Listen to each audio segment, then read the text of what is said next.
I don't need a reward. I don't need a product. And the only thing I need is breath in my body. And every single day, I'm gonna wake up and I'm gonna live life for the right reason. And I'm gonna live life in the right way. I'm gonna live life with passion, with love and compassion. Because when I almost lost my life, that shade went up and it made me realize what life was really about.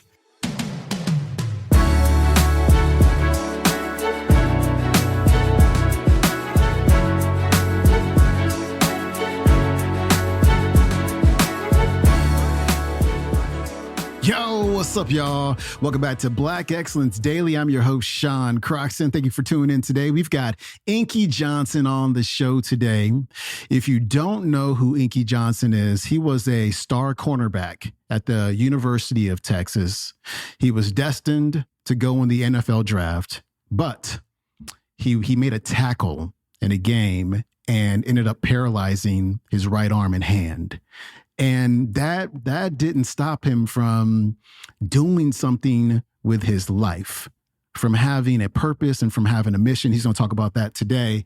And, you know, I think there are so many people who are going through life without a sense of mission and purpose. And when you don't have those, when you're just walking around aimlessly through life, we end up with a lot of nihilistic people who feel like life is pointless and that nothing matters. And you can imagine how that shows up in their attitudes and their behaviors. It's like, what's the point? Like, what's the point? What's the point of even trying? Like, why am I even here? And, you know, we get so caught up in ourselves. And to me, and Inky talks about this a bit today, you know, our real purpose is in other people. And I figured this out a long time ago. I mean, when I was in 8th grade, at our graduation, I got the service award because I was always down to help people. It's just, I don't know, it's just kind of in my wiring. It comes natural to me just to help people. Like I learned early on that our purpose involves others, making people's lives better. And if you think about the creative formula, like a simplified formula for creating your life, it goes be, do, have. So I decided, and you can decide this as well, I decided to be of service. And what I do is create content and courses that help people make their lives better. And what I get, or what I have from that, is fulfillment and income. You know, income, we talked about the flow the other day. You give, you receive, you give, you receive, you give, you receive. But it's not just about giving to yourself. It's about giving to others. And then it tends to come back. And it just works in this flow. But again, you got to get out of yourself and start thinking about how you can be of service to other people. And I guarantee that'll make you feel better. And since helping others makes you feel good, like it gives you a good dopamine hit, chances are you'll keep doing it. Inky Johnson's coming up. Like the thing I've learned about life, like everybody is in different businesses, you know, per se. But at the end of the day, we're all in the people's business. And what I mean by that is every day we have a chance to impact somebody's life.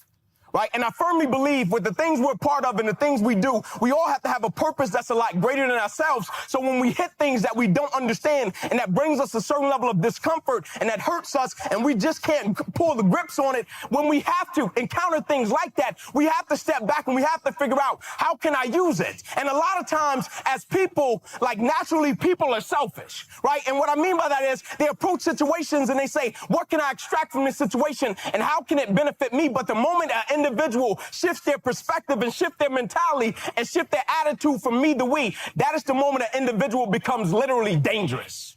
Because now an individual is attached to purpose and mission. And when you have an individual that's attached to purpose and mission, it's not too many things that's going to stop them. You see, my football career ended, but my reason for why I lived my life, it never did.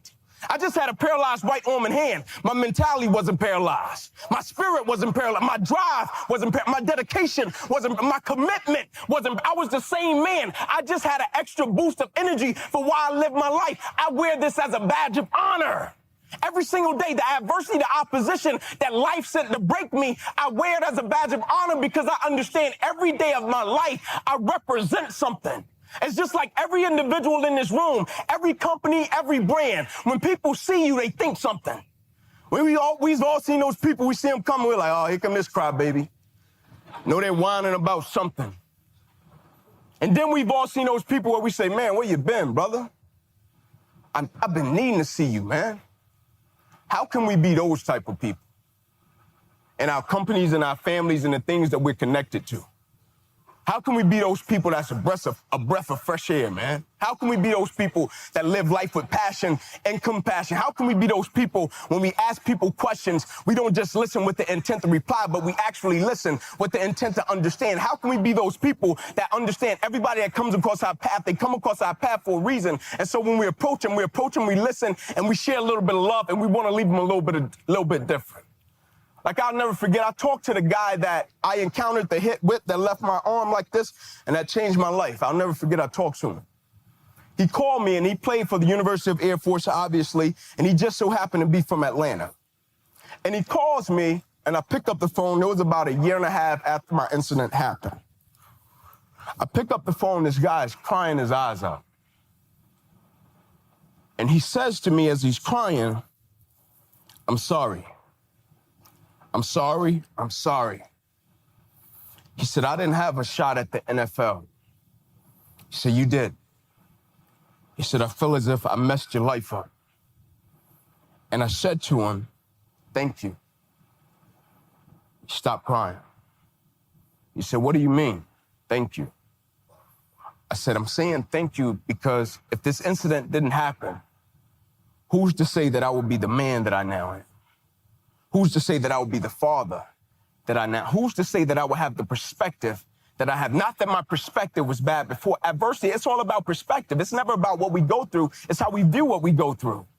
And when I told him thank you, the reason he didn't understand it, it's not so much about a story, right? We all have stories. Like the ESPN producer told me, he came down to see me in Atlanta and they shot my little special and he told me, I'm not coming just for the story. Everybody has a story. He said, I'm coming because I can't understand your perspective and I can't understand how you can be thankful for something that brings a lot of people pain and they just can't understand. I can't understand how you're thankful for something that a lot of people can't even process and they will use it as an excuse.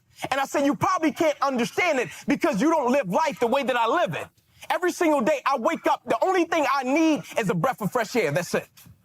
I don't need a reward. I don't need a product. And the only thing I need is breath in my body. And every single day I'm going to wake up and I'm going to live life for the right reason. And I'm going to live life in the right way. I'm going to live life with passion, with love and compassion. Because when I almost lost my life, that shade went up and it made me realize what life was really about.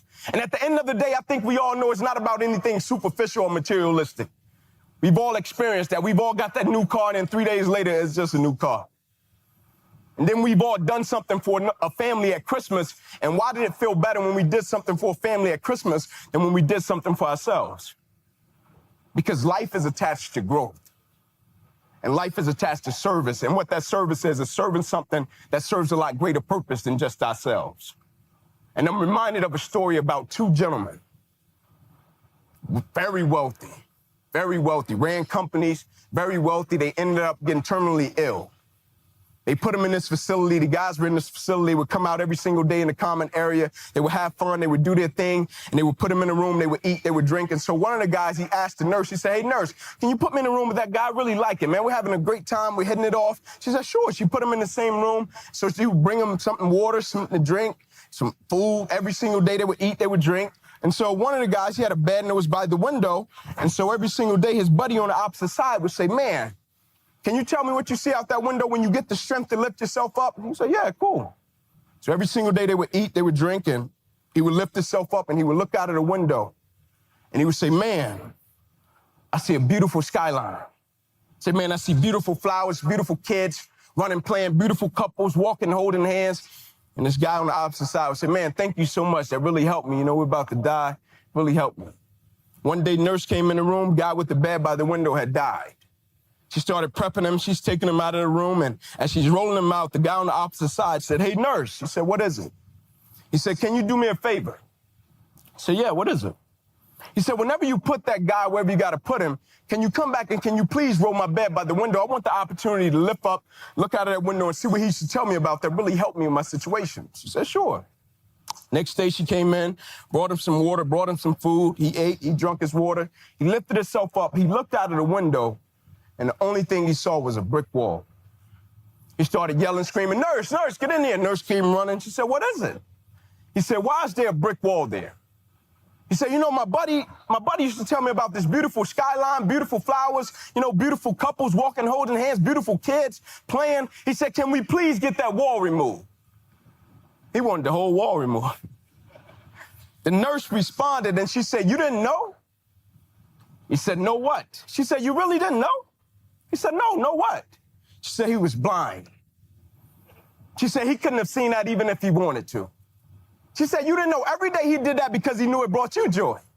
Every day he did that because he knew it brought you peace. Every day he did that because he knew it helped you with your situation. Every day he was about to die himself, but here you had a blind guy that lifted himself up, looked out of a window, and painted a picture that he couldn't even see simply because he knew it served as a blessing to his counterparts. And so as I leave you today, I have to pose the question, why do you really do what you do and where is it taking you? Like, what's the GPS that's on the end of our decisions and our choices? Like, where is it really taking us? Because at the end of the day in life, it's only two things that matter. And it's not about the biggest car, it's not about the biggest house, it's not about the bank account. It's only two things that matter.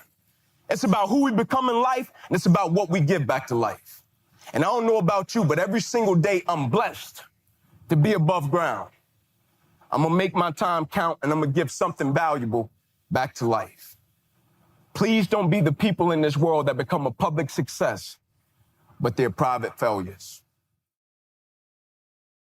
That was Inky Johnson. His website is inkyjohnson.com. You can watch today's talk on YouTube. It is called Inky Speaks at Catalyst Leadership Conference. If you don't follow me on Instagram, follow me over there at Sean Croxton. We've got reels that coincide with our talks on the BXD podcast Monday through Friday. Also, please share this podcast with your friends. Leave a rating, a review, subscribe as well. I appreciate it so much. And I will see you tomorrow with Robert Woodson. I'm out. Peace.